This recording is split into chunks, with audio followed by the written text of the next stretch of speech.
So, welcome back sa aking channel. So, na-receive na natin yung package natin from Avery PH. Ang ating keepsake. So, i-review natin siya kung ano yung itsura at paano nila ginawa. And then, bigay ko sa inyo yung FB page nila. So, ito na mga siya. Page nyo yung pagkakasimple sa mga ito.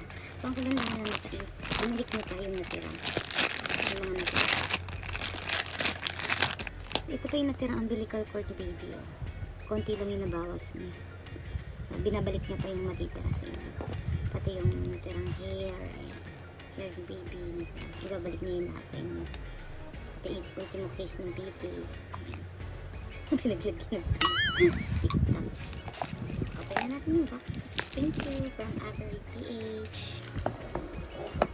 Ayan. Ito yung box ng keepsake natin.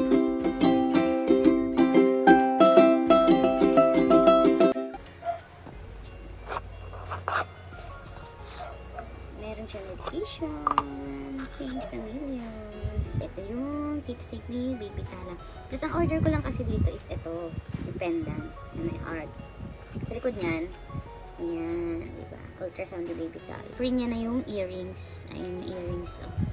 Napakapait ng ating seller. Si Boss Avery. Tapos yung sa earrings. Tapos yung sa earrings niya, I think ito ay umbilical cord ni Baby. Ang ganda, no? Ang ganda niya mga mamshi.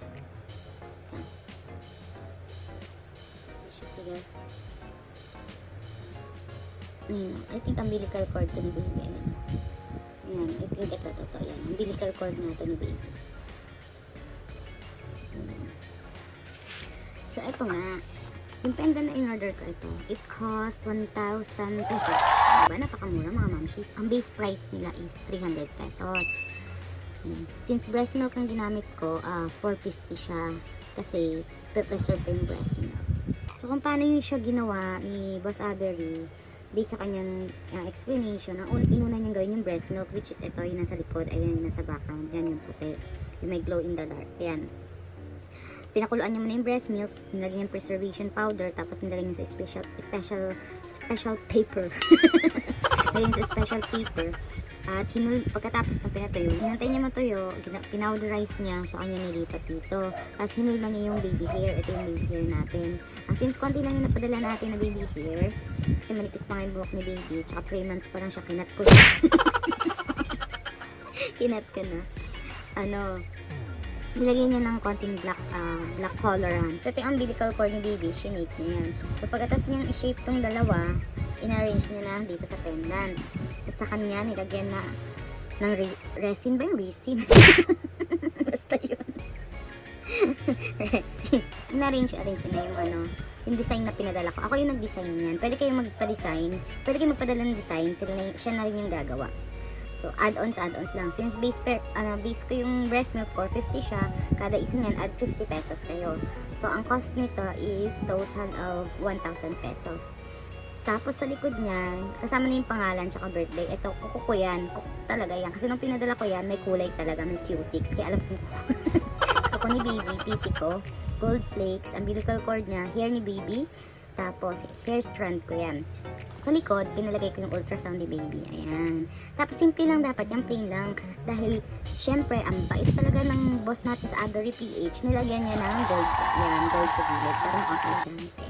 Expected ko talaga mga mamshi na ito lang, necklace lang talaga. Pero dahil napaka-bait, napaka-generous ng ating boss Avery PH, binigyan niya pa tayo ng earrings katurno ng ating necklace. Ayan, sa banda yun. Umbilical cord naman ang nandyan.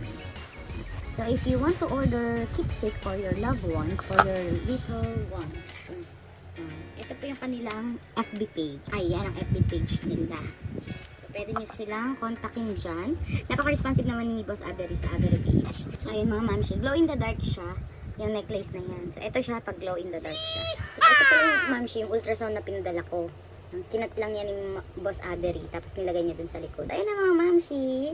Dahil dyan, umorder na kayo kay Boss Avery PH ng inyong mga keepsake para hindi nilalanggam ang inyong mga umbilical cord. Maraming salamat po sa mga nanonood ating vlogs dyan. Until next review. Bye!